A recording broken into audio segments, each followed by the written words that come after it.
Você assiste agora Alego News.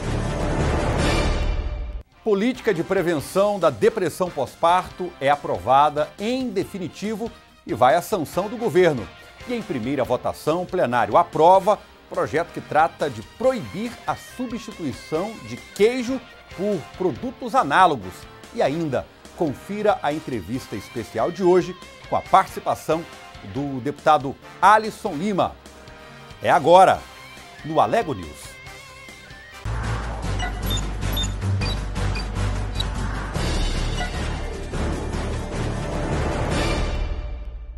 Boa noite. Em sessão híbrida, realizada na tarde desta quarta-feira, foi aprovada em segunda votação a política de diagnóstico e tratamento da depressão pós-parto na rede pública de saúde. O projeto é de autoria do deputado Bruno Peixoto, do MDB. Confira outros detalhes das atividades de hoje aqui na Alego, na reportagem de Murilo Santos. A Comissão de Finanças da Casa apreciou várias matérias, foram 21 aprovações. Mas os deputados ainda aguardam a chegada da LOA, a Lei Orçamentária Anual. Na reunião híbrida, foi aprovada a matéria que isenta a taxa judiciária em casamentos comunitários. Na sessão ordinária, o tema eleições continuou sendo bem debatido nas tribunas. Já o deputado Amaury Ribeiro voltou a bater na tecla do pedido de socorro ao presidente Jair Bolsonaro para o pequeno produtor de leite. Vemos no nosso país há décadas aí que o produtor de leite não é defendido, não é protegido por nenhum governo. Nós temos políticas públicas aí para a soja, para o milho, para o grão e não temos produtor de leite que gera por esse país afora milhões e milhões de empregos. No agro é o meio que mais gera renda e emprego nesse país. E o preço do nosso produto, ele é tabelado de acordo com a vontade dos compradores, dos laticínios, que nos pagam o que querem, da forma que querem. Por isso a necessidade que o governo intervenha, porque o que nós estamos vendo aí é o produtor de leite matando as suas vacas, porque se produzir carne nesse país está bem mais lucrativo do que se produzir leite. Na ordem do dia, alguns projetos receberam emendas e assim voltam à CCJ para apreciação. Foi aprovado em primeira votação projeto que obriga o comércio alimentício a informar possível substituição do queijo por produtos análogos. De autoria do deputado Thales Barreto, o projeto recebeu elogios do deputado Amaury Ribeiro. Eu quero agradecer o deputado Thales Barreto, quem apresentou nessa casa um projeto sobre produtos análogos. São produtos que você encontra aí na prateleira de vários supermercados. Você, consumidor, está sendo enganado. Produtos que você compra achando que são derivados do leite e não são. Em votação definitiva foi aprovada a matéria do líder do governo, Bruno Peixoto, de criação da política de diagnóstico e tratamento da depressão pós-parto na rede pública. Ao final da sessão, o presidente da Alego, deputado Lissauer Vieira, falou pela primeira vez sobre as eleições em Goiás. Tudo transcorreu da melhor forma possível, a democracia foi respeitada e agora, primeiramente, parabenizar os prefeitos eleitos, a todos que conseguiram sucesso e êxito na sua campanha e desejar sucesso nas suas administrações. Eu acho que nós precisamos agora ajudar esses municípios, o nosso estado de Goiás, a poder ter umas gestões comprometidas com a sociedade. Claro que vamos viver dias muito difíceis, vem aí o pós-pandemia, isso lógico que vai trazer dificuldades para esses prefeitos, mas o Poder Legislativo, juntamente com o Governo do Estado, tem que estar atento a essas demandas e tomar medidas necessárias de ajuda às prefeituras e aquelas que precisarem de ajustes serão feitas pelos seus respectivos chefes do Poder Executivo. E comentou também sobre matérias que devem chegar à casa ainda este ano. Nós temos uma matéria que deve estar chegando do Governo do Estado. Na verdade, ela já está aqui, mas nós estamos aguardando algumas sugestões do setor empresarial, que é a matéria que regulamenta uma nova regulamentação do CAT, né? Deve ter uma matéria aí do COINDES também, que nós estamos aguardando, e a Lei Orçamentária Anual, que eu acho que essa é a mais importante, que será debatida agora nos próximos dias. E de autoria do deputado Thales Barreto, do PSDB, foi aprovado em primeira votação o projeto de lei que obriga os estabelecimentos comerciais do ramo alimentício a informarem a substituição de queijo e ou outros lácteos por produtos análogos. O repórter Cid Ramos falou com o parlamentar. A Assembleia Legislativa, na sessão remota desta quarta-feira, aprovou em primeira votação o projeto do deputado Thales Barreto, do PSDB, que obriga supermercados, pizzarias, pit dogs e todos os estabelecimentos comerciais que comercializam produtos lácteos que façam a identificação e mostrem na embalagem a origem e a composição desses produtos. O deputado Thales Barreto fala conosco agora. Deputado, qual é o objetivo desse projeto? Na realidade, você não comprar gato por lebre. Na realidade, é você saber o que você está consumindo. Seja numa pizza, seja no produto que você compra no supermercado, se ele é proveniente do leite ou não, né? Porque muitos desses produtos não são provenientes do leite, são resíduos que são adquiridos para poder fazer um produto que ninguém conhece. Então, são subprodutos são do leite. subprodutos que não estou falando que nem fazem mal, mas as pessoas têm que saber do que está consumindo. Tá. E o senhor recebe muitas denúncias, tem recebido muita reclamação em relação a isso? Muito, até mesmo para o próprio produtor de leite, né? Que na realidade as pessoas estão adquirindo, achando que estão adquirindo um produto que veio derivado do leite, que na realidade não é. Quer dizer, o produtor de leite também fica prejudicado porque o consumo de leite diminui, né? A qualidade do produto é bem inferior. O senhor já tem expectativa para a segunda votação? Acredito que a partir de amanhã nós terminamos a segunda votação e acredito no bom senso do governador para sancionar o mais rápido possível. Muito obrigado ao deputado Thales Barreto, do PSDB, que, eu repito, então, aprovou em primeira votação esse projeto hoje aqui no plenário, na sessão remota realizada. Até a próxima. O conceito de sustentabilidade rural é definido como a capacidade de um produtor de aliar o trabalho no campo com as técnicas sustentáveis que promovam a preservação da natureza sem comprometer a produtividade. E com esse tema, Josi Marçal recebeu no programa Minuto Agro dessa semana o doutor em agronomia pela UFG, Emiliano Godoy. Confira agora um trecho da entrevista.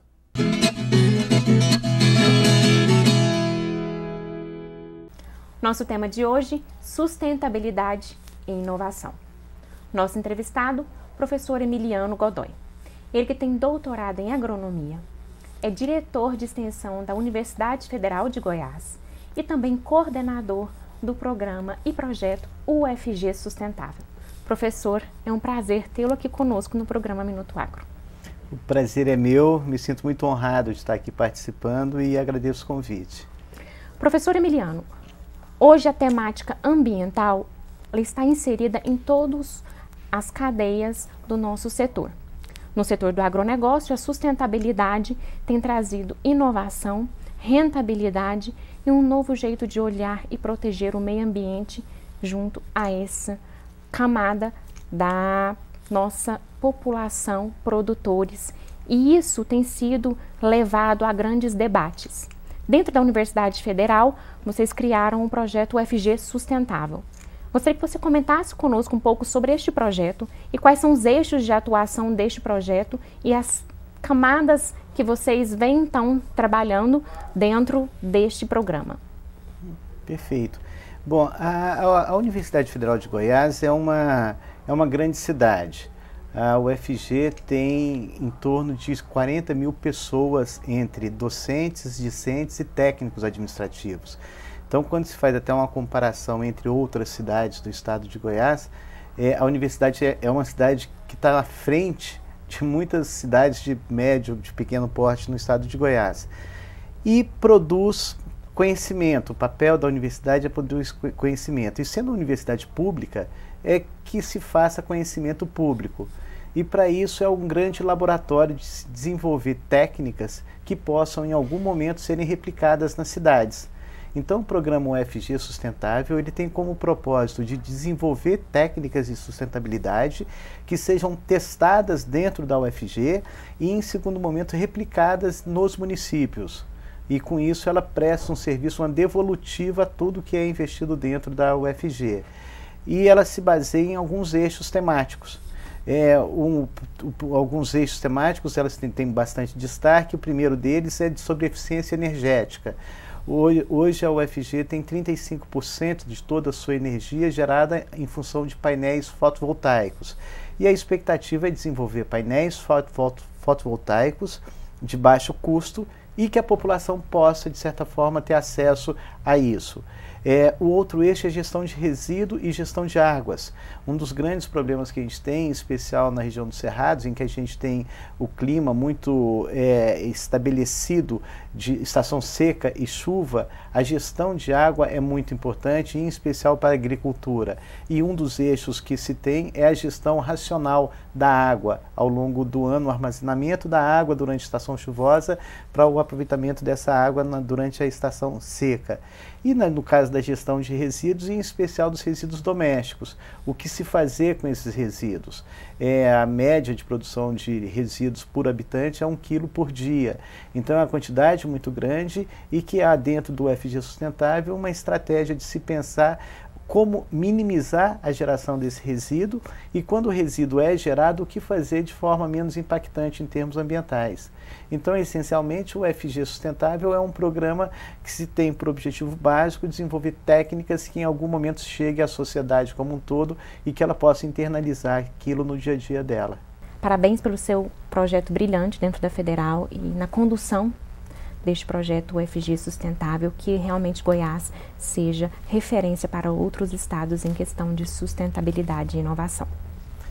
Josi, eu que agradeço a gentileza do espaço cedido.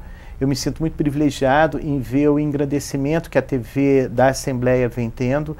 Acho excepcional essa oportunidade de ter esse tipo de debate dentro da Assembleia, da nossa Casa das Leis. Então é um privilégio estar aqui. Eu estou absolutamente à disposição para quando assim for chamado. Muito obrigado pela oportunidade. Obrigada. O programa completo você acompanha ao longo da nossa programação. E o uso de tecnologias na agricultura rende à região Centro-Oeste a maior produtividade do trabalho agrícola no país. É o que mostra um estudo divulgado pelo IPEA. E é também uma tecnologia agrícola que rendeu premiação da Unesco e uma professora do município de Rio Verde. Acompanhe agora na reportagem de Gabriela Gouveia. No mês de outubro, a produção agrícola em Goiás superou 26 milhões de toneladas. De acordo com o IBGE, o estado é o segundo maior produtor da região Centro-Oeste, que lidera a safra nacional. E a liderança não para por aí. Um estudo recém-divulgado pelo IPEA, o Instituto de Pesquisa Econômica Aplicada, mostrou que a região Centro-Oeste lidera a produtividade média do trabalho agrícola no país, sendo o estado de Goiás o segundo com maior incremento na produtividade.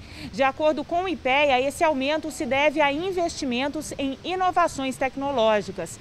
Hoje, a região Centro-Oeste lidera o uso de tecnologias agrícolas, superando o Sul e o Sudeste. Segundo o gerente de inovação do Senar Goiás, quanto maior a produção, maiores os investimentos em tecnologia. Nós temos visto que, por causa da escala, então, o maquinário agrícola é maior, o uso da mão de obra precisa ter mais eficiência, o uso de defensivos, de insumos cada vez mais sofisticados são demandados para que se tenha produtividade. Então, isso é uma corrente, uma coisa leva a outra. À medida que o produtor pretende aumentar a escala e ele busca insumos mais sofisticados, como máquinas, defensivos, a parte biológica, né, que são as sementes, e isso vai se tornando cada vez mais um efeito cascata, levando a maior produtividade, logicamente, a cada vez mais o uso da tecnologia de ponta. A cada nova safra, a gente tem visto cada vez menos a participação dos incentivos governamentais, ou seja, o mercado como um todo ele vai se autoajustando, ou seja, cada vez nós temos visto mais bancos oferecendo recursos, né?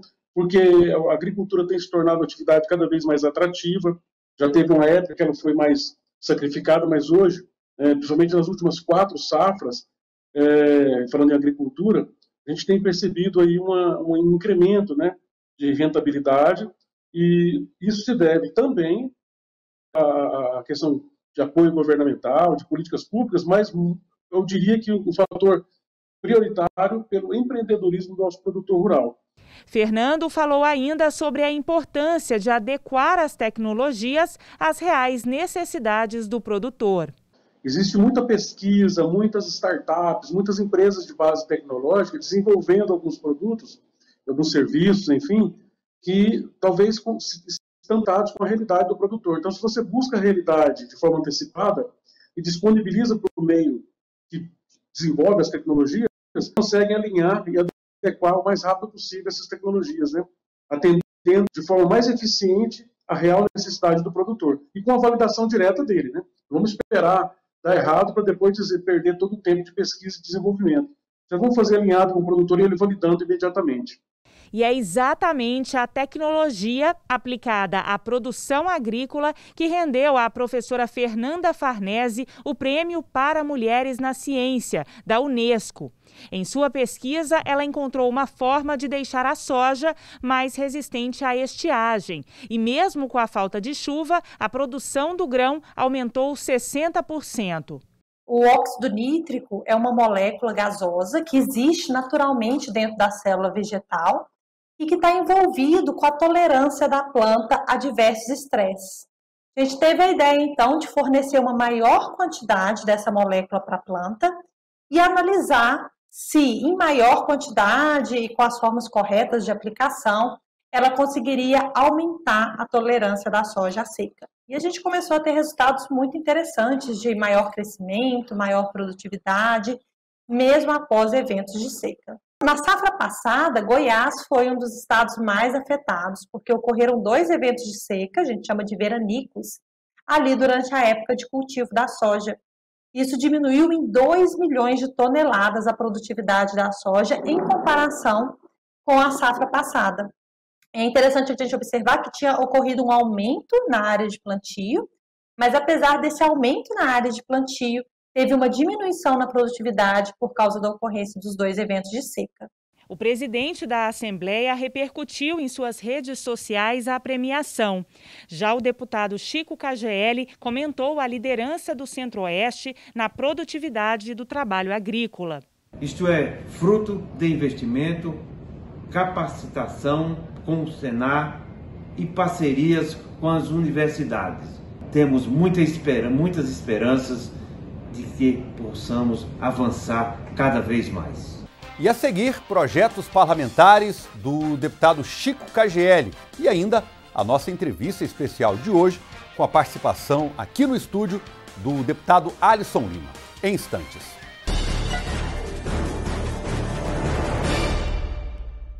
Recuperamos matas ciliares em 3 estados, uma vegetação fundamental para produzir água para o campo e a cidade.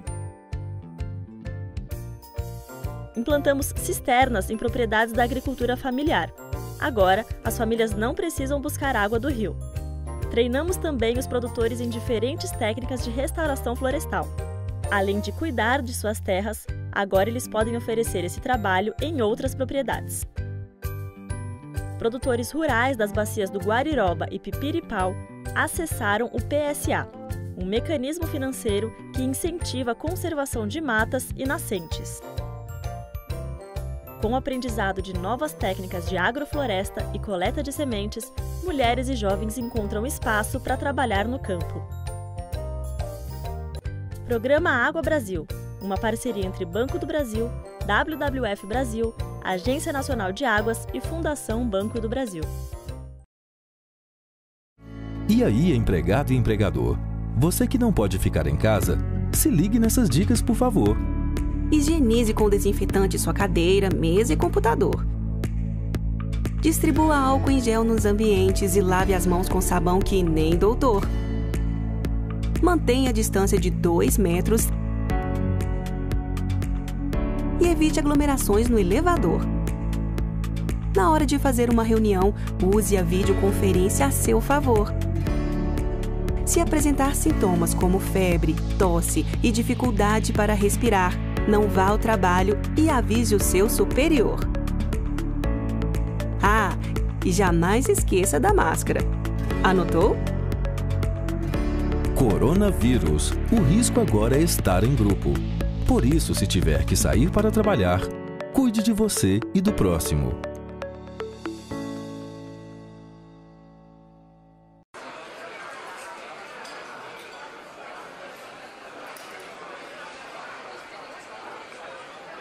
No Brasil, cerca de 2.700.000 crianças, entre 5 e 17 anos, se encontram em situação de trabalho irregular. Não leve na brincadeira. Trabalho infantil é ilegal. Denuncie. Disque 100. Uma campanha da Justiça do Trabalho. Apoio.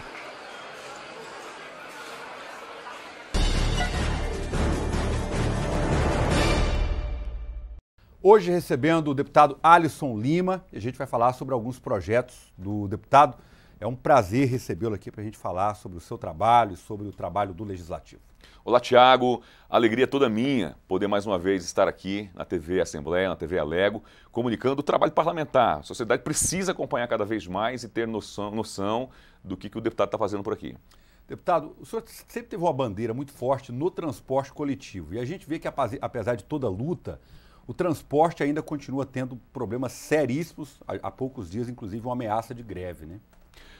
O transporte público da região metropolitana, ele tem um problema muito sério que, a partir do Estatuto das Cidades, do Estatuto das Grandes Metrópoles, o governo do Estado ele tem que pilotar a mobilidade urbana da região metropolitana como um todo. Não pode deixar apenas a cargo dos prefeitos. Então, hoje, o grande problema é a escassez de autoridade em relação à questão do transporte público aqui da capital. Você não vê realmente alguém coordenando, alguém executando, alguém fiscalizando. A CMTC, que seria realmente esse braço operacional de fiscalizar, de acompanhar o trabalho do dia a dia das empresas, não faz. Como vereador de Goiânia, já tinha percebido isso. Na verdade, desde o período que eu trabalhava na televisão. Quando eu cheguei na Câmara Municipal, cobrei posições por parte da Prefeitura em relação a isso. Dou um exemplo. Eu estou sempre mandando ofícios para a Prefeitura de Goiânia, para o prefeito, para que ele promova reuniões da Câmara Deliberativa. Já mandei uns 4 ou 5 desses ofícios, nunca foi atendido.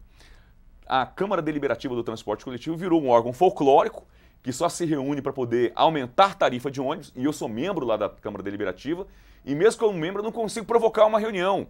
Então, e o governo do Estado, ele tem que ser protagonista nesse negócio do transporte público. Está piorando, infelizmente, ano após ano, porque, por exemplo, quando se fala de reforma de terminais, de ampliação de frota, do controle operacional da bilhetagem diariamente, que o poder público tem que acompanhar, por exemplo, quanto que uma determinada linha arrecada diariamente, tudo isso aí tem de ter o dedo e a participação do poder público. Então, ao contrário dessa questão de Estado mínimo, de uma agenda de privatização, transporte público em qualquer lugar do mundo só funciona onde o poder público ele exerce 2 tipos de poder. O poder de administrar, né, de gerenciar o transporte, toda a estrutura da mobilidade urbana e também o papel da fiscalização. Deputado Alisson Lima, muito obrigado. Forte abraço. Obrigado, Tiago. Obrigado, telespectadores, amigos que acompanham a TV Alego. Até uma próxima oportunidade. Projetos do deputado Chico KGL foram sancionados pela Governadoria do Estado. Quem traz mais informações sobre esses projetos é a repórter Stephanie Fonseca. Um dos principais nomes da música nordestina do século XX foi Antônio Gonçalves da Silva, mais conhecido como Patativa do Assaré. É em homenagem a ele que o Dia do Nordestino será comemorado anualmente em 8 de outubro. O projeto foi sancionado pelo governo. A data será incluída no calendário de eventos cívicos do Estado. O projeto do deputado Chico KGL. O parlamentar é nordestino, natural de Alexandria, Rio Grande do Norte. Outro projeto sancionado pelo governo do Estado, do deputado Chico KGL, é o Dia do Garçom. De acordo com o parlamentar, o objetivo é valorizar o contexto socioeconômico do Estado. E hoje é comemorado o Dia do Conselheiro Tutelar. Aqui na casa, o deputado Vinícius Cirqueira, presidente da Comissão dos Direitos de Crianças e Adolescentes, comentou essa data que traz a valorização de quem cuida da garantia desses direitos. Olá, amigos. Hoje é um dia muito importante, dia 18 de novembro, Dia Nacional do Conselheiro Tutelar, função na qual eu tive a honra de ocupar aqui na capital.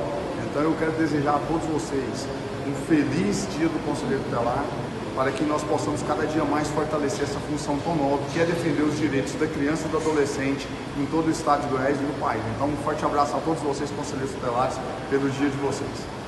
E os cidadãos que não votaram no primeiro turno das eleições têm até 14 de janeiro para justificar a ausência e ter aí disponibilidade 3 canais para a apresentação das justificativas. De acordo com o TRE, os 298.362 goianienses que não compareceram às urnas têm 60 dias para justificar a ausência. Os cidadãos que não votaram podem apresentar suas justificativas por meio do aplicativo e-Título, do sistema Justifica, disponível no site do TRE, e também por meio do WhatsApp da zona eleitoral na qual está inscrito. Lembrando que em todos os casos é obrigatório anexar um documento que comprove o motivo da ausência. Cidadãos que moram no exterior e também aqueles que estão em viagem para o exterior devem apresentar suas justificativas. No caso desses últimos, o prazo começa a contar a partir da data de retorno. Aquele eleitor que não justificou no dia da eleição, ele tem que apresentar um comprovante, um motivo pelo qual ele não justificou, não votou no dia. Aquele eleitor que estava com suspeita de Covid ou com alguns sintomas e que por esse motivo não foi votar, a gente orienta que ele apresente um atestado médico, uma declaração ou o próprio teste de Covid. A assessora da Corregedoria do TRE explicou ainda que cabe ao juiz da zona eleitoral decidir sobre as justificativas. O eleitor é comunicado da decisão do juiz, né?